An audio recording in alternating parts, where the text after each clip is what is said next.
na ibigay na election compensation. Naku, nandito na naman kami no, sa ilang pagkakataong hanggang ngayon hindi pa nababayaran yung mga teachers na nanilbihan sa eleksyon. Mahigit 100,000 pa yung mga teachers natin na hanggang ngayon ay naghihintay ng kanilang bayad.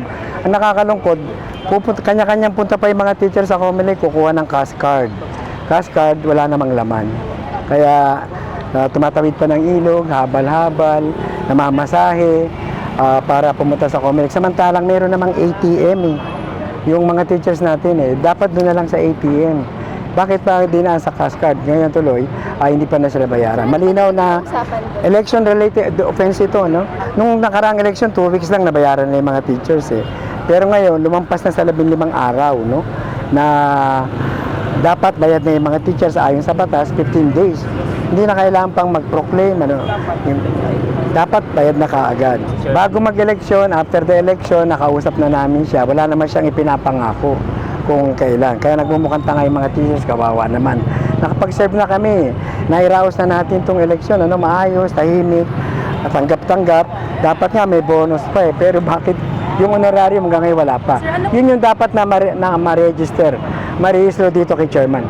So ano po yung election offense na kinaharap po? In violation of the Omnibus Election Code, no? Na dapat magkaroon ng karampatang parusa itong hindi pagtupad doon sa isinasaad ng batas na dapat sana ay 15 araw matapos ang eleksyon ay bayad na yung mga teachers na nanilbihan sa eleksyon.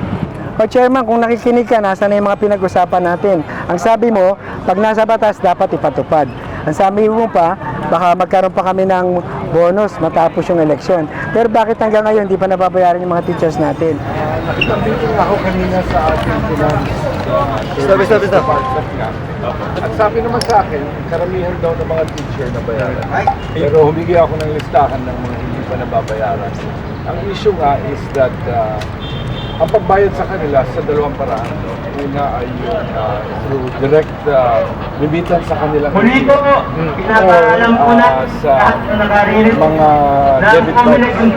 Kaya po kami sa Comelec Employees Union ay buong sumusuporta sa laban ng mga guro. Pagkakaroon lamang po ang hinihiling ng mga teachers na bigyan ng tapat na tao at kompensasyon.